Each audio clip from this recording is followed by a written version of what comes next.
नमस्कार, मैं हूं राजीव रंजन। पूर्वोत्तर के 3 राज्यों के चुनाव परिणाम आए हैं। आपने अभी थोड़ी देर पहले भारतीय जनता पार्टी के मुख्यालय पर जश्न और जलसा देखा है।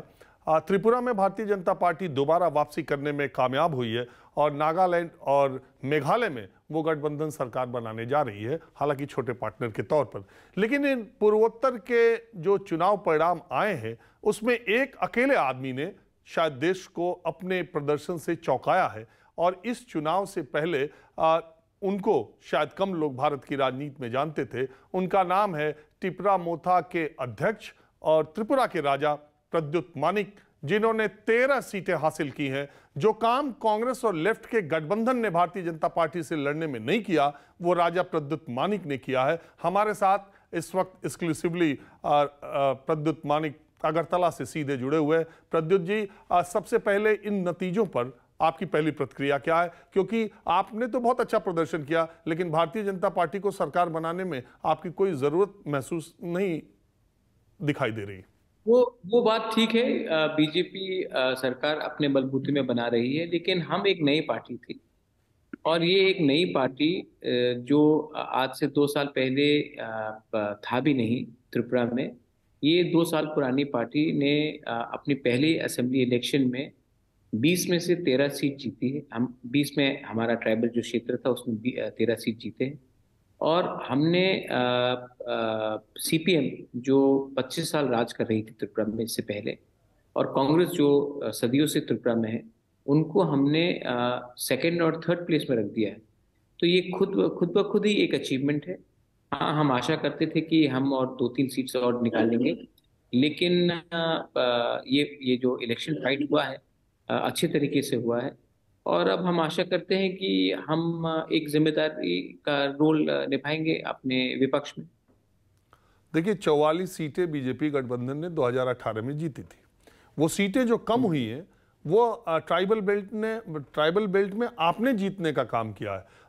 जी लेफ्ट और कांग्रेस के लोग उनसे वहां नहीं लड़ पाए, आप अकेले लड़े। जी। और जो 2 सीट्स बीजेपी जीती है वो भी सीपीएम ने जीता था। वो सीट 2018 में, वही 2 सीट्स ट्राइबल से आज बीजेपी जीती है। हमने जो 18 सीट्स थी जहां में बीजेपी लास्ट टाइम जीते थे, वहां से हमने 13 जीते हैं। तो ये तो कहता है कि हम अपने ग्राउंड से आगे बढ़े हैं। और कम्युनिस्ट और कांग्रेस का जमीन थोड़ा सा हल्का हुआ है इस बार। आपने प्रद्युत जी इस चुनाव से मतदान से 2 दिन पहले आपका एक बयान बहुत तेजी, एक जनसभा में आपने बोला था, ये मेरा आखिरी चुनाव है। तो बहुत सारे लोगों ने उसको इस तरह से ले लिया था कि आप भारतीय जनता पार्टी या आप चुनाव से अपने आप को दूर कर रहे हैं। तो अब आपने इसे आखिरी चुनाव मान करके लड़ा था। अब ऐसा अंकगणित त्रिपुरा विधानसभा का ऐसी सीटें आपको मिली हैं, तो आप क्या विपक्ष में ही बैठना पसंद करेंगे या आगे कुछ बात इधर भी होगी? नहीं, ऐसा है कि हमारा मुद्दा है कि कॉन्स्टिट्यूशनल सोल्यूशन। और अगर केंद्र सरकार हमें बुलाती है तो हम जरूर बात करेंगे। लेकिन अगर केंद्र सरकार को लगता है कि वो खुद ब खुद त्रिपुरा में राज करना चाहते हैं, शासन करना चाहते हैं, जो पब्लिक ने उनको चुना भी है, तो वो उनके ऊपर है। लेकिन ये मेरा लास्ट फाइट है और हमारा लास्ट फाइट रहेगा जब तक हमें संवैधानिक अधिकार नहीं मिले।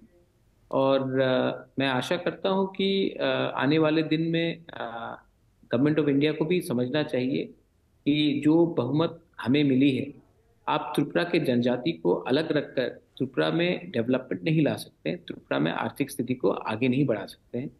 तो अगर जनजातियों ने इतना हमें वोट दिया है, सीपीएम को नहीं दिया, कांग्रेस को नहीं दिया, बीजेपी को नहीं दिया, तो इसका एक मतलब तो क्लियर है कि हमारे जनजातियों के अंदर एक दुख है, एक पीड़ा है। उसको गवर्नमेंट ऑफ इंडिया को सुनना चाहिए। देखिए, इसके लिए पहल कौन करेगा, आप या बीजेपी का इंतजार करेंगे?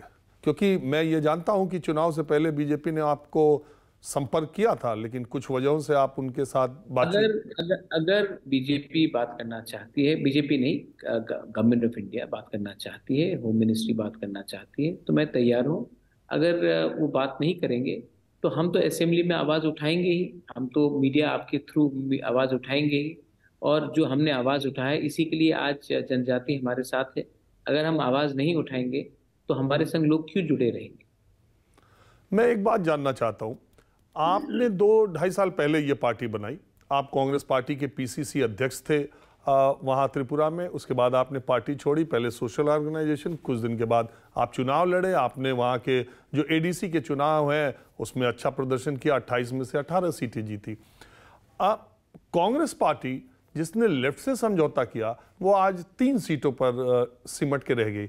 आपको क्या लगता है कि कांग्रेस ने लेफ्ट के साथ जाके रणनीतिक भूल की? कहीं आप कांग्रेस के साथ होते तो? ये उनकी एक निजी, वो उनकी अंदरूनी मामला है, क्योंकि मैं उसमें टिप्पणी नहीं करना चाहूंगा। सिर्फ एक ही बात है कि जिस पार्टी ने 25 साल त्रिपुरा में शासन किया और उनका मेन ऑपोजिशन पार्टी कांग्रेस था और उनके वर्कर्स को मारा गया, वंचित किया गया, उसके बाद इस पार्टी के साथ अलायंस करने से मुझे नहीं लगता है कि ग्राउंड में सीपीएम का वोट तो कांग्रेस में ट्रांसफर हुआ, लेकिन जो कांग्रेस जो विपक्ष में थे 25 साल, उनका वोट शायद बहुत जगह में सीपीएम में ट्रांसफर नहीं। लेकिन सवाल ये है कि इतनी अच्छी फाइट या इतना अच्छा चुनावी नतीजा आपको हासिल हुआ, कुछ भारतीय जनता पार्टी की कमी रह जाती तो उसे आपकी ज़रूरत पड़ती। लेकिन अब ये सोचने में, ये देखने में आ रहा है कि जिस ग्रेटर त्रिपुरा लैंड की बात आप करते हैं उसके लिए तो मुझे नहीं लगता कि केंद्र सरकार कुछ तैयार होगी। तो आप वो उस तरीके का नहीं है कि आप तोप का लाइसेंस अप्लाई कर रहे थे, अगर बंदूक का मिल जाए या राइफल का मिल जाए तो आप तैयार हो जाए? नहीं, एक कहानी है, बहुत पहले किसी ने कहा था कि आप एक व्यक्ति ऑफिस में जाता है और कहता है कि मुझे तोप का लाइसेंस दे दो। तो कहते हैं तोप का क्यों? तो कहा कि अगर तोप का लाइसेंस मांगेंगे तभी तो बंदूक का मिलेगा। लेकिन मेरे हिसाब में ये जो बात होगी बंदूक और तोप का, ग्रेटर त्रिपुरा लैंड हो या कॉन्स्टिट्यूशनल सोल्यूशन का हो, ये तभी होगा जब डिग्निफाइड, एक ऑनरेबल वे में, एक सम्मान से दोनों पार्टीज एक दूसरे के आमने सामने बैठेंगे और ट्रांसपेरेंट वे में बात करेंगे कि अंत में हमें क्या चाहिए। हमें अपने जनजातियों का आर्थिक स्थिति को इम्प्रूव करना है, पॉलिटिकल स्थिति को इम्प्रूव करना है, लेजिस्लेटिव पावर्स चाहिए, एम्पावरमेंट चाहिए। तो ये सब चीज़ में बात हो सकती है, लेकिन हमें पहले सम्मान से एक दूसरे के आमने सामने बैठकर बात करना पड़ेगा। जब शुरू में आज सुबह हम लोग स्टूडियो में थे, चुनावी रुझान आ रहे थे, तब उसमें ऐसा लग रहा था कि भारतीय जनता पार्टी को शायद बहुमत से वो कुछ कम रह जाए और राजा साहब की जरूरत पड़े। तो उसी समय ये खबरें आने लगी अगरतला से, सोर्सेस के मुताबिक, मैं यहीं बैठा था, तो खबरें आने लगी कि राजा प्रद्युत से लेफ्ट ने संपर्क साधा। तो इस तरह की खबरें आती रहती है। लेफ्ट से जी, ऐसा कि लेफ्ट ने आपसे संपर्क साधा। तो जहां तक मुझे पता है कि आप लेफ्ट के साथ जाने की मन स्थिति या आपकी भावना तो कभी से नहीं है। नहीं, मैं तो लेफ्ट के साथ मैंने बात ही नहीं किया था। मैंने हमेशा कहा था कि हमें कॉन्स्टिट्यूशनल सोल्यूशन चाहिए, और लेफ्ट को मैंने बहुत बार निजी तौर में मैंने कहा था कि आप मुझे क्या देंगे, आप राइटिंग में दीजिए। आज तक मुझे एक डॉक्यूमेंट भी कम्युनिस्ट से नहीं मिला। तो ये बात क्लियर हो गया था कि लेफ्ट हमारे संग बात नहीं करना चाहती। खुद ब खुद उनको उनकी एक मंशा थी कि खुद ब खुद वो पब्लिक में जाए और अपना वोट जनादेश ले। मैंने आज तक इलेक्शन से, और आज तो कहीं से भी मेरा सीपीएम पे संपर्क नहीं रहा है। हाँ, बीजेपी के बहुत मित्रों ने फ़ोन किया और कॉन्ग्रेचुलेट किया। मैंने मानिक शाह से भी खुद बात किया, मैंने उनको कॉन्ग्रेचुलेट किया। मेरे पूर्व पार्टी कांग्रेस, गोपाल राय, सुदीप राय बर्मन, बीरजीत सिन्हा जीते, मैं आपके थ्रू कॉन्ग्रेचुलेट करना चाहता हूँ। लेकिन कम्युनिस्ट के संग बात हुई नहीं। मैं एक आपसे सवाल ये पूछ रहा हूँ, मेरी दिलचस्पी ये जानने में है कि आपको इतनी सीटों पर जीत मिलने के बाद क्या भारतीय जनता पार्टी के किसी केंद्रीय नेता ने बधाई दी या कोई बात हुई?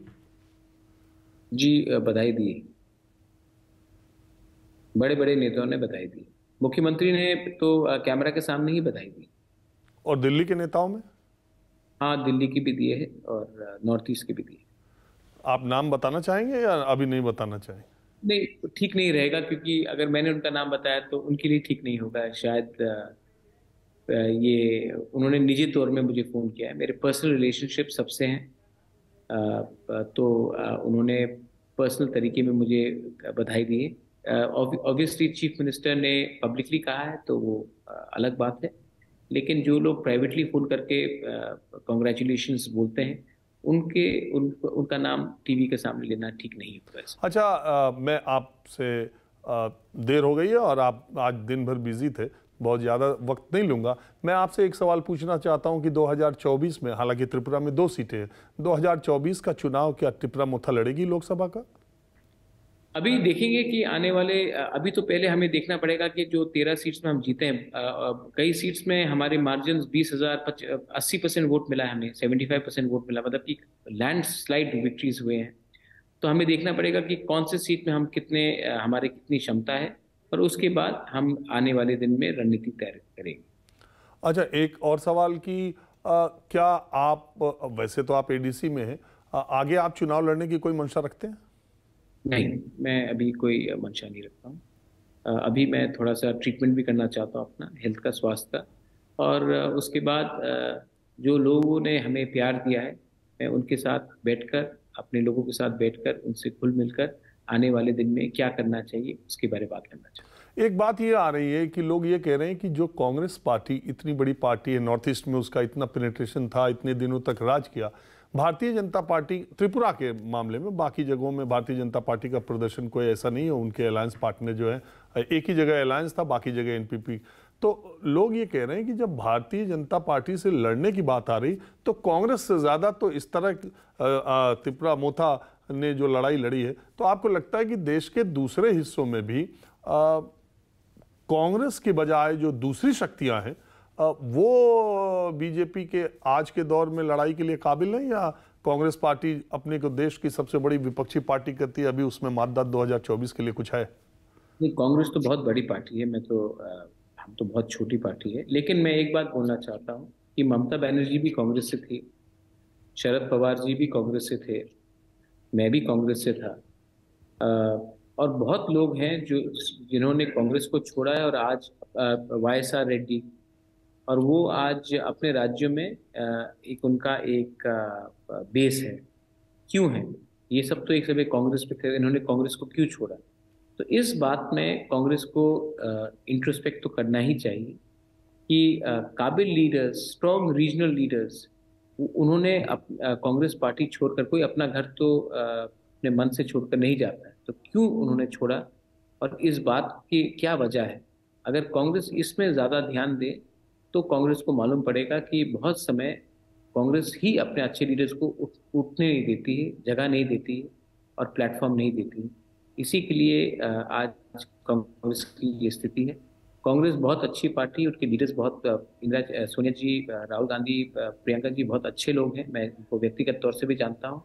लेकिन बीजेपी से अगर आपको फाइट करना है तो बीजेपी एक मशीन है, और मशीन से फाइट करने के लिए आपको ज़मीन में उतरना पड़ेगा, और ज़मीन में उतरने के लिए आपको ऐसे लोग चाहिए जो आपके साथ चाहिए, जो आपको सही रास्ता दिखाए, और अनफॉर्चुनेटली कांग्रेस में आज वो स्थिति नहीं है। चलिए ठीक है, आपने बात की, इसका बहुत शुक्रिया। मैं दर्शकों को बता दूं कि जब मैं त्रिपुरा में था तो प्रद्युत मानिक जो वहाँ के राजा हैं, अकेले हैं पूरे खानदान में, और इन्होंने बीमार रहते हुए लगातार चुनाव प्रचार किया, जमीन पर बने रहे, अपनी पार्टी के एकमात्र स्टार कैंपेनर थे, यही रणनीतिकार थे, और इन्होंने अपनी पार्टी को ऐसी सीट दिलाई है जिससे पूरा देश आज प्रद्युत मानिक को जान गया है। बहरहाल आपने बात की, इसका बहुत शुक्रिया। नमस्कार, मैं हूं मानक गुप्ता। अगर आपको हमारा ये वीडियो पसंद आया हो तो इसे लाइक और शेयर जरूर करें, और हां, हमें सब्सक्राइब और फॉलो करना ना भूलें ताकि आप देश और दुनिया की कोई खबर मिस ना करें। तो जुड़े रहिए हमारे साथ और देखते रहिए न्यूज़ 24।